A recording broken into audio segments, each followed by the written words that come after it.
오늘을 살아가는 묵상 시간입니다. 오늘 본문 말씀 신명기 6장 10절과 11절입니다. 네 하나님 여호와께서 내 조상 아브라함과 이삭과 야곱을 향하여 내게 주리라 맹세하신 땅으로 너를 들어가게 하시고 내가 건축하지 아니한 크고 아름다운 성읍을 얻게 하시며 내가 채우지 아니한 아름다운 물건이 가득한 집을 얻게 하시며 내가 파지 아니한 우물을 차지하게 하시며 내가 심지 아니한 포도원과 감람나무를 차지하게 하사 내게 배불리 먹게 하실 때에. 자, 여러분, 이스라엘이 받을 복 중에 가장 귀한 것이 있다면 바로 하나님을 아는 것입니다. 그러나 이스라엘 백성들은 그것이 얼마나 큰 복인지 알지 못하였죠. 그래서 하나님께서는 이스라엘 백성들이 가식적으로 느낄 수 있는 복을 주셨습니다. 그것이 바로 가나안 땅입니다. 사실 가나안 땅은 모든 민족이 차지하고 싶어하는 그런 땅이었습니다. 그 땅을 애굽이나 블레셋도 차지하지 못하였고 암몬이나 모압이나 에돔도 차지하지 못했던 것이죠. 하지만 오직 이스라엘 백성들이 30개가 넘는 도시 국가로 존재하던 가나안 족속을 쫓아냈습니다. 그리고 그곳에서 이스라엘 나라를 세웠던 것입니다. 그러면 이 가나안 땅은 이스라엘이 버리고 온 애굽과 무엇이 달랐을까요? 가나안도 젖과 꿀이 흐르는 곳이었지만 물명이 발달한 애굽도 비옥했었습니다. 그러나 애굽은 버려야 하는 땅이었고 가나안은 다 파기한 후에 새로 시작해야 하는 곳이었습니다. 즉 이스라엘 백성들이 하나님으로부터 믿음으로 살 수 있는 새로운 기회를 얻는 땅이었던 것입니다.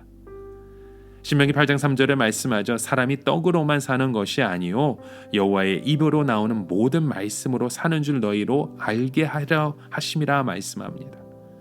우리가 그 진실로 실천할 수 있는 여호와 하나님의 말씀으로 살 수 있는 그 은혜가 그 땅 가운데 있다는 것입니다. 여러분, 우리가 하나님의 말씀으로 살 때 하나님께서 우리를 얼마나 존귀하게 하시며 얼마나 능력 있게 하시는지 바로 그곳을 체험하는 장소가 바로 가나안이었습니다. 그래서 우리는 이 세상을 가나안으로 만들어야 합니다. 가나안으로 만들 때 가장 먼저 우리가 해야 할 일이 무엇입니까? 바로 우리의 발에서 신을 벗는 것입니다. 하나님께서는 이스라엘 백성들이 그렇게 할 때 가나안 족속들이 만든 모든 것을 다 차지할 것이라고 하셨습니다. 즉 수고하지 않고도 성을 차지하고 우물을 파지 않아도 물을 먹게 되고 나무를 심지 않아도 과일을 먹게 되는 것이죠. 이것이 얌체짓이나 도둑질을 하는 것 같습니까? 사실 하나님의 뜻은 다른 사람의 것을 공짜로 가지는 것을 좋아하라는 것이 아닙니다. 사람들은 이 세상에 살면서 마음과 뜻과 정성을 다 바쳐야 합니다. 튼튼한 성에 살며 물을 마시기 위해 우물을 파고 먹고 살기 위해 재물을 채우려고 죽을 각오를 하며 우리가 살아야 하는 것이죠. 그러나 하나님의 백성들은 그렇게 하지 않아도 하나님께서 채워주신다는 겁니다.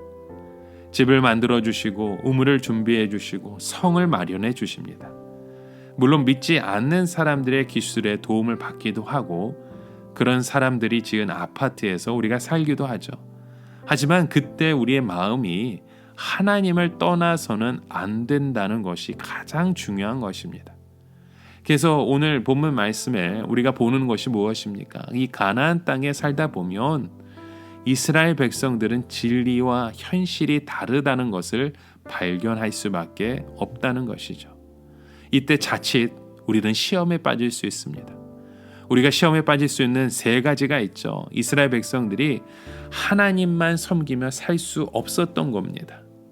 왜냐하면 우리가 이 세상에 살려고 하면 농사를 짓든지 장사를 하든지 기술을 배워야 하기 때문입니다. 우리가 하나님만 믿는다고 하면서 가만히 찬송만 부르면 어디서 갑자기 돈이 생기거나 집이 생기는 것이 아니잖아요. 마찬가지로 이스라엘 백성들도 가나안 땅에서 전쟁도 해야 했고 농사도 지어야 했고 집도 지어야 했습니다. 그러니까 하나님만 온 마음으로 사랑할 수 없었던 것이죠. 또 두 번째로 보면 가나안 족속들에게도 배울 만한 것이 참으로 많았습니다. 또한 하나님을 믿지 않는 우상 숭배자들 중에서 진정으로 복을 받고 잘 사는 사람들이 많았겠죠. 오히려 이스라엘 백성들의 모습만 보면 너무나도 뒤떨어진 생활, 뒤떨어진 지식, 그런 무식한 모습으로 살아갈 수밖에 없었던 것입니다.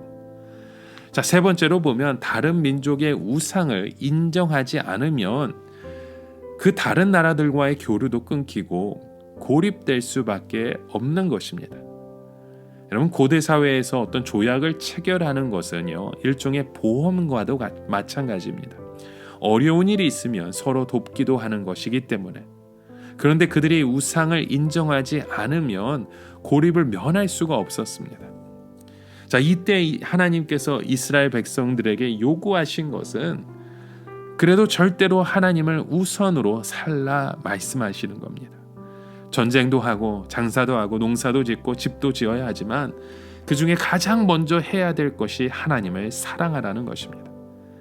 그리고 다른 민족들에게 배울 것이 있어도 그것을 흉내내지 말고 나의 자신의 주신 그 은혜대로 살아가라는 것이죠.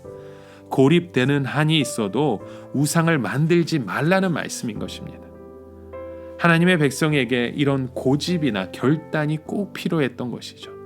다른 사람에게 잘해주지 못하고 대인관계에 어려움이 있어도 가장 중요한 것은 절대 양보하지 않은 바로 그런 고집입니다. 그렇게 할 때 하나님께서 지속적으로 복을 주시겠다고 약속하십니다. 여러분, 우리가 하나님의 말씀을 붙들면 약해질 수밖에 없는 것 같습니다. 기질도 약해지고 인간적인 방법도 다 쓰지 못하기 때문에 약한 사람처럼 보이죠. 그러나 하나님은 결코 우리가 하나님의 복을 잃지 않을 것이라고 말씀하십니다. 그래서 하나님은 우리에게 하나님의 사랑을 의심하지 말라라고 말씀하셨던 것이죠. 여러분, 오늘 우리에게 주시는 그 복은 우리의 눈에만 보이는 것이 아니라 우리의 눈에 보이지 않는 참된 하나님의 복인 줄 믿습니다. 이곳에서 우리의 삶과 믿음의 고백이 주의 사랑으로만 고백되어지고 주의 사랑으로만 세워지길 주님의 이름으로 간절히 축원합니다. 함께 기도합니다. 참 좋으신 하나님 아버지, 오늘 우리의 마음속에 마음과 뜻과 정성을 다하여 하나님을 바라보며 살아가기 원합니다.